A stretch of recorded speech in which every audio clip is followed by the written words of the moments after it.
Hello, and a very warm welcome to Cultural Communication Confidence with me, Victoria Reynoldson. And I'm really excited to talk about a topic today, which has been on my mind for a while that I wanted to bring to the podcast. How can AI tools improve your communication skills? Now, AI tools are not new, of course, they've been around for a while. So, whether you're using ChatGPT, Claude, Gemini, or the many other ones that are out there, I'm sure you have lots of ideas already. But what I wanted to do was bring together in this episode a real overview. I've looked at what other people are saying about this. I've been doing some experimenting in the background and having a look to see what's out there. And I've really been doing some reading and research around it. So, what I wanted to do today was bring this all together, all this experimenting and research, and share that best practice with you. Now, the first thing to say is that I've primarily been using it through ChatGPT because I was curious to see the consistency of all the different methods. But of course, there are many other tools out there. So if I say ChatGPT, clearly you can use other tools as well. And the other thing to say is that although these tools have been around 2.5 years now, in fact, the point is that the technology and the idea of using technology to improve your communication skills is not a new one. And in fact, there have been things like voice transcription that have been around for a very long time that you can use to improve your communication skills. So I'll also talk about this as well. Now, before we jump into the episode, I just want to mention that I have a great resource that accompanies this podcast. Global Leader Impact is all about providing you with the insights on the key leadership communication topics that I believe you need to know if you're developing your career right now. And I'm offering that resource for free. So if you'd like to access that, you can head over to www.culturecuppa.com/leader. And I'll put that link in the show notes. But coming back to the topic, I think I wanted to give you some ideas about how to use ChatGPT and the similar tools. I also want to talk about how to use them and then some don'ts, what not to do as well. But let's start with the do's. So the first do I'm going to suggest to you is to use ChatGPT for researching ideas. This is absolutely fantastic if you've got some research to do, you want to speed up that process to help you with planning your communication. Now, if I give you an example, let's imagine that you're planning a team day and it's all about team bonding.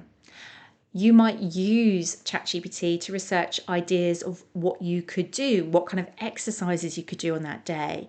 You could use ChatGPT to research a venue for you to meet at, and even for a restaurant to have dinner afterwards to celebrate and to be together socially.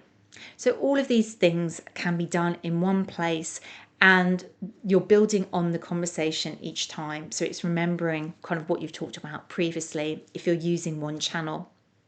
So research is a great area, whether you're looking for ideas to input into your own communication, or whether you're just curious to get different perspectives on one challenge, one question. So from researching ideas, let's now talk about productivity.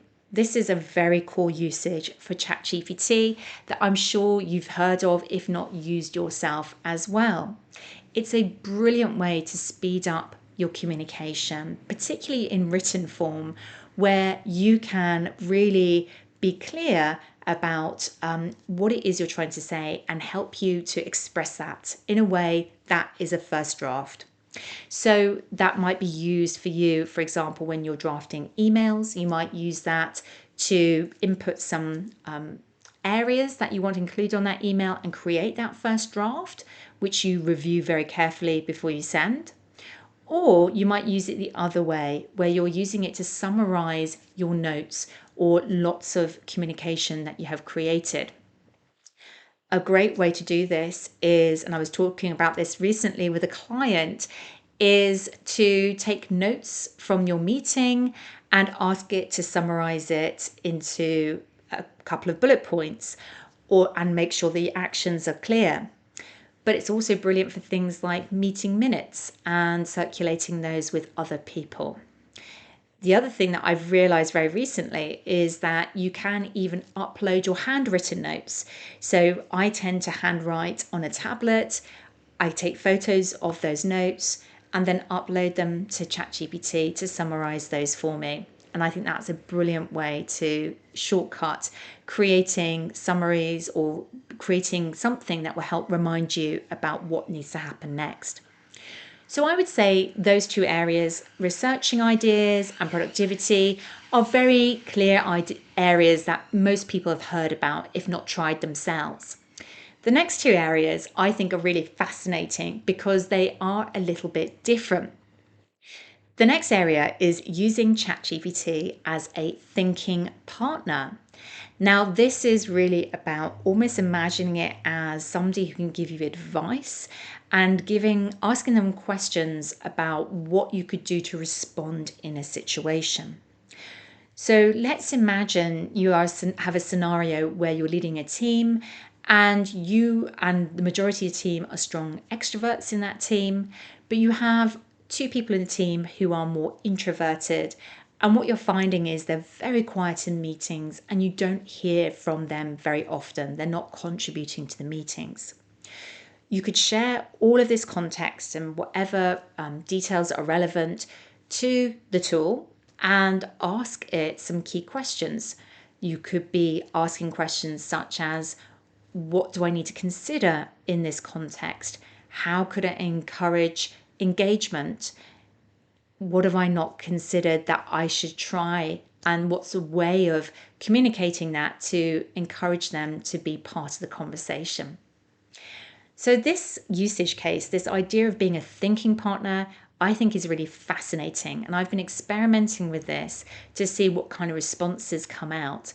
And although they're not always 100% spot on, there are some interesting nuggets and some interesting fresh ideas that I think you can use it in this way. The next area is a little bit further and deeper on this, which is using the tool, the ChatGPT or equivalent, as a download partner. Now, this is about using the tool in a situation where there's been high emotion, where you have had an interaction with somebody and their behavior or communication approach has really triggered an emotional response within you. Now, what would you normally do in that situation? Maybe you would go back to your desk, and if you're in the workplace, turn to a colleague and talk about it and maybe download. Maybe that may not be relevant, appropriate, or professional. So instead, you might hold it until the end of the day, and then whoever's in your home context, a partner, a loved one, you might download to them and tell them about the situation and how frustrated you are with it and them. But what if you used ChatGPT or the AI tool as a download partner? A tool that won't take it personally, won't try and either validate what you're saying or try and argue with you that you were wrong, but just simply listen in inverted commas, where you can download those emotions and get out everything that's on your mind, get it off your chest, and literally process it. Sometimes, for some of you, this is a brilliant way to process that emotion, is to actually just get it out, but then let the emotion drain out.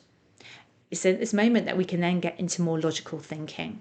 We can start to ask questions like, okay, so what am I not seeing in this situation? What am I missing? What could be alternative explanations for this type of behavior and for this type of communication?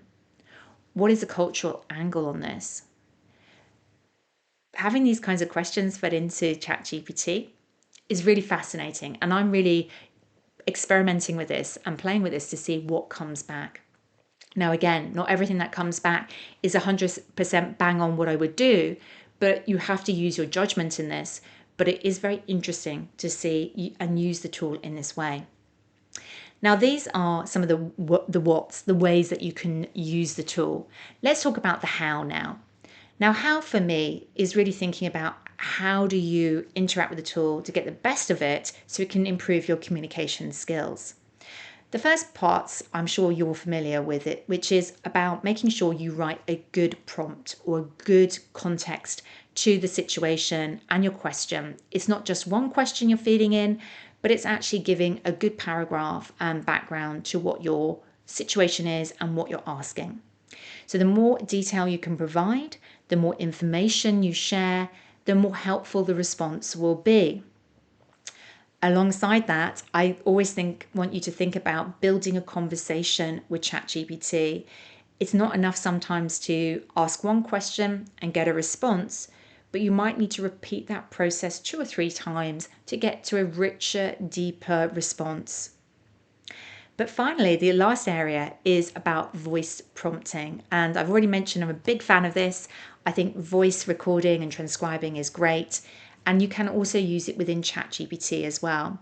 So there's a little microphone button. You hit that, it records your voice and then transcribes it for you.